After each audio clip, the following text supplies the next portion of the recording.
You're listening to 94.4 FM, the Friday Sports Show. Your host, Jimmy Petruzzi, news all around the world. Today we have a very fascinating guest who's going to give a bit of insight in terms of, it's that sort of time of year where what children have to make a decision about what they want to do, or at least the research suggests, from what I can see here, that a small percentage of parents say that their children, late teenagers know exactly what they want to do, and I suppose getting on the right path. So some research from King's InterHigh. Our guest Alessandro Capozzi is head of sixth form.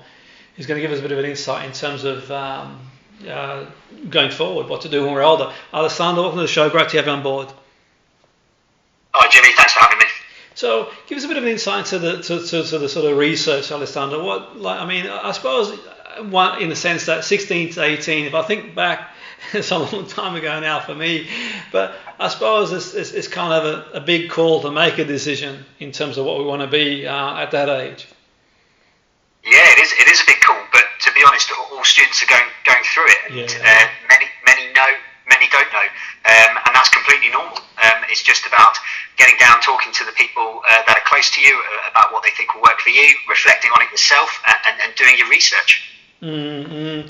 And so I suppose, what sort of, the market, the jobs kind of change, the market trend changes, and what do we know about sort of the jobs that are going to be available in the future? We know some, we probably don't know a lot. Things will change if we look back 20 years from here. Jobs are completely different, and we see the advent of things like AI, and things will change for this generation as well. Yeah. But to be honest, there are still kind of foundational skills and approaches that children can develop to prepare themselves really well for whatever they're going to face. Absolutely, and I suppose, like how do children generally feel about their future career prospects? Do they have an idea of what they want to do? Yeah, absolutely. Children and young people are amazing. They're incredibly aspirational. They want to do good things themselves. They want to change the world. Lots of them will have a kind of firm idea about obvious routes. They may want to be a doctor, a teacher, or that kind of thing. And others just kind of want to work to change a problem or make other people's lives better. So I find them really inspiring. And I think it's just our job as teachers to kind of channel that and make sure they've got the information they need to make some good decisions. Is there sort of a way to help prepare those who don't have a career that they'd like to pursue? I'm sorry, Jimmy, I didn't catch that question. Is there sort of have you got any sort of insights in terms of what we can do to help prepare, say, someone who doesn't have an idea of what they want to pursue career-wise? Yeah, absolutely.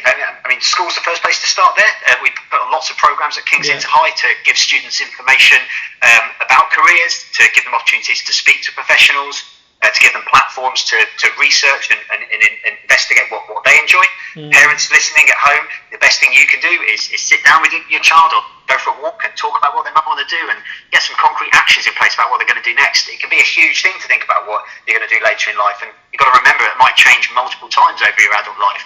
Absolutely. So just get them focused on some initial first steps. That's the best plan. Absolutely. And in terms of skills, what sort of skills? I know it's difficult to gauge, like you've mentioned before, like AI and other things that are sort of coming out all the time. But what sort of skills do you think are most important for young people's future?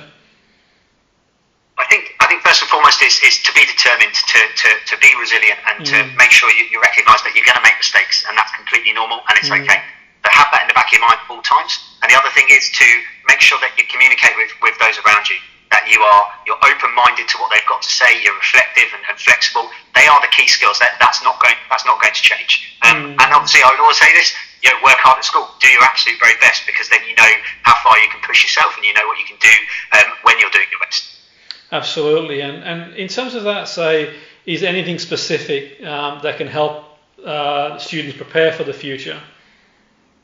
Yeah, definitely. Think about your choices very carefully, even from a young age, about the subjects that you want to do.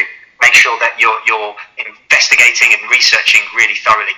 And then when you're doing that, when you've made that commitment, put everything that you can into it. We have several academic programs at King's InterHigh, like the IBDP, for example.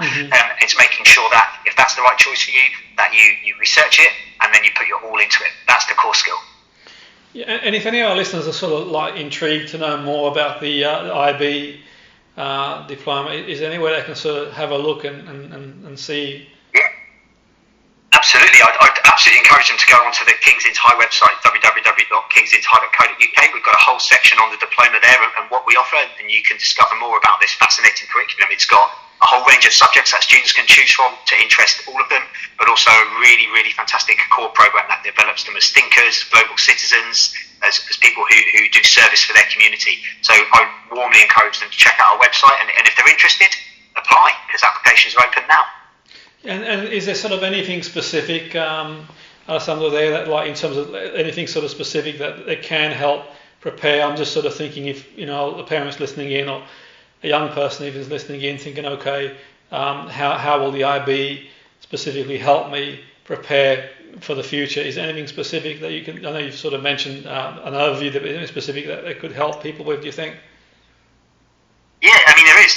The specifics they can do is, once they've checked it out, is to, get in touch with us to discuss it. But then also, when you start to narrow down those subject options that you like, there's always kind of things like wider reading and courses online that you can go and investigate those subjects and work out what it is that you might be learning, and you can get ahead with your reading on that. And I think also it's to just discuss it, discuss the kind of academic mindset, the thinking that you want to bring to a program like that, and making sure that when learners go to learn alongside students from around the world, they're really open-minded, tolerant, and they're expecting to have divergent views that they can kind of wrestle with and put into their own kind of mental set. So that's the best approach. Yeah, no, it's really interesting, and I mean, we have a lot of different listeners to the show, but we also have a lot of sports people listening to the show. And one area as well for me in sport, particularly football, is that sort of 16 to 18 age group where the statistics are very small. They're going to go on to become professional, and they do offer education, the scholars. But I think for me, like having, and I suppose getting an idea. I think this sort of sounds great. At least they can sort of help people, to look at different options, but also other skills really as well to make sure they're best prepared. I know I've sort of pieced it a little bit, but do you sort of see this possibly? You've got people listening in. Maybe sort of had their, heart setting on becoming a footballer at the moment. A lot are going to get sort of released. Do you think that'd be useful for someone in that situation? Yeah, definitely, Jimmy. I mean, look, at our school we have a whole host of young athletes who are pursuing a dream, and we are the kind of school that can allow them to get educated around their training programs, around the commitment they're putting into that. So it completely, whether it's our A-level program that's really flexible, or our IB where we have young athletes on it, you can totally fit it around that, and it teaches them skills around determination, perhaps studying subjects they're not so keen on, and really kind of working through and honing those specific skills, which is obviously emulated in the sports world as you try and become a professional. No, that's brilliant. That's really interesting stuff. I'll certainly sort of check it out in more detail. And I really want to thank you for joining our show, Alessandro. It's been kind of you to sort of join us and been really interesting and informative. That was Alessandro Capozzi, head of sixth form at King's InterHigh. Has been very kind enough to join us and showing us insight on 94.5 FM, Salford City Radio Friday Sports Show. Your host, Jimmy Petruzzi.